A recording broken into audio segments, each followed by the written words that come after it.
দুলাল right? আরে হ্যাঁ আমি দুলাল।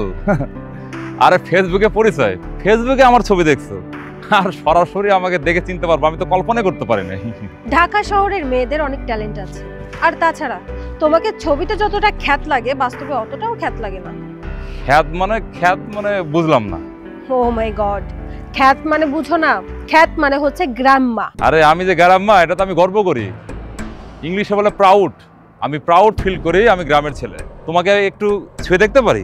কেন আমাকে ছুবে কেন? তোমাকে সরাসরি দেখতেছি, এটা তো বিশেষ হইতেছে না, এই জন্য ছুঁয়ে দেখতাম আসলে তুমি না কে। আমার তো মনে হইতেছে এটা স্বপ্ন দেখতেছি, একটু ছুঁয়ে দাও না, একটু ছুঁয়ে দেখি। স্বপ্ন না, বাস্তব। আমি তোমার চোখের সামনেই দাঁড়িয়ে আছি। আর তাছাড়া তুমি তো একজন গাইয়া। গাইয়া একটা ছেলে যখন শহরের মডার্ন মেয়েদেরকে দেখে তখন তার স্বপ্নই মনে হয়, এটাই স্বাভাবিক। আশ্চর্য ব্যাপার, তুমি এমন ভাবে কথা বলতেছো কি জন্য? যখন মেসেঞ্জারে কথা কইতা কি সুন্দরভাবে কথা কইতা, জান বাবু সোনা, এখন এইভাবে কথা বলতেছে কি জন্য মাথায় আসতেছে না। ও বুঝছি, মানে গ্রাম থেকে আইছি তোমার জন্য কিছু মানেনি এটা ভাবছো তাই তো? আরে চিন্তা করতেছে কি জন্যে, আমার মা নিজে হাতে পিঠা বানাইছে তোমার জন্য আনছি আমি। এই লও পিঠাটা লও।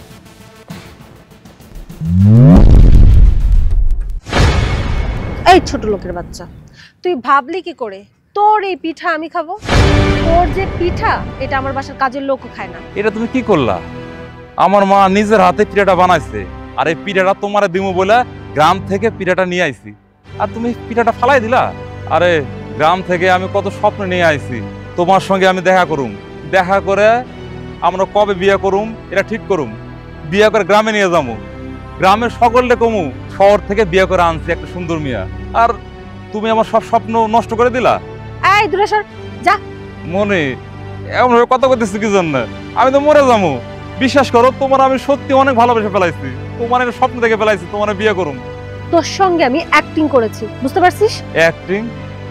কিসের অ্যাক্টিং? অ্যাক্টিং মানে বুঝতে পারিসনি? আচ্ছা ঠিক আছে, আমি বুঝিয়ে বলছি। তোকে নিয়ে আমি বাজি ধরেছিলাম। বাজি? বাজি? কিসের বাজি? আমি তো কিছু বুঝতে পারতেছি না। এখনো বুঝতে পারিসনি? আচ্ছা ঠিক আছে, তোকে আমি বুঝিয়ে বলছি। আমি আমার বান্ধবীর সঙ্গে বাজি ধরেছিলাম যে ফেসবুকে আমি যে কোনো ছেলেকে পটাতে পারবো, আর তাকে সরাসরি আমার সামনেও নিয়ে আসতে পারবো, আর এটা এখন করে ফেলেছি। ওয়েট, সামন্তা, আয় সামন্তা, এদিকে আয়। কি রে, কেমন দিলাম? এখন তো প্রমাণ পেলি যে আমি যে কোনো ছেলেকে যে কোনো প্রান্ত থেকে পটাতে পারি। দেখ আমার সামনে এই যে গাধাটা দাঁড়িয়ে আছে। হ্যাঁ প্রমাণ পেয়েছি, তুই পারিসও বটে, মানুষ কতটা বলদ হতে পারে। তুমি কামটা ভালো করলা না, তুমি যে কষ্টটা দিলা এই কষ্টটা আমি কোনোদিন ভুলুম না, তোমার আমি অভিশাপ দেব না, কিন্তু এটার জন্য তুমি পস্তাবা, এটা আল্লাহ দেখবো।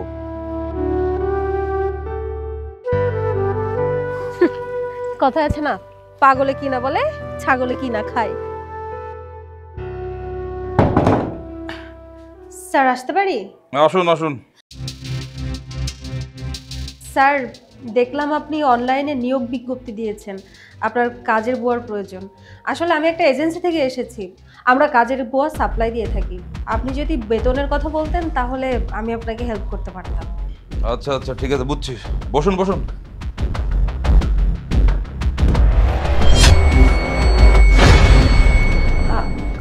আপনি এখানে? হ্যাঁ আমি, কেন চিনতে পারছেন না?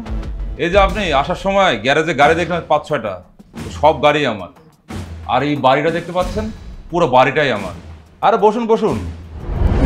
তাহলে সেদিন আপনি মিথ্যে কেন বললেন যে আপনি গ্রাম থেকে এসেছেন, আপনার কিচ্ছু নেই? শুনুন, এখনকার মেয়েরা ওভার স্মার্ট, একটা বড় লোক ছেলেকে দেখে সম্পর্ক করে, আর সম্পর্ক হয়ে গেলে বিয়ে করে, বিয়ে করার পর সব কিছু লিখে নিয়ে চলে যায়। এই জন্য ভাবলাম যাকে আমি বিয়ে করবো একটু পরীক্ষা করা দরকার, এই জন্য পরীক্ষা করলাম। কিন্তু পরীক্ষাতে আপনি ফেল করেছিলেন সেদিন, আর ফেল করে ভালোই হয়েছে। আপনাকে যদি পরীক্ষা না করতাম তাহলে আপনাকে বিয়ে করতে হতো, আর বিয়ে করার পর কি যে সর্বনাশ হতো আমি সেদিনই বুঝে গিয়েছি। সব কিছুর জন্য আই এম রিয়েলি সরি, আমি আসলে বুঝতে পারিনি। আপনি প্লিজ আমাকে ক্ষমা করে দিন, আর আপনি চাইলে আমরা রিলেশনটা কন্টিনিউ করতে পারি। রিলেশন? আপনি কি করে ভাবলেন আপনার মতো মেয়ের সাথে আমি রিলেশন করব? আপনি এই মুহূর্তে আমার বাড়ি থেকে বের হয়ে যান, বেরোন।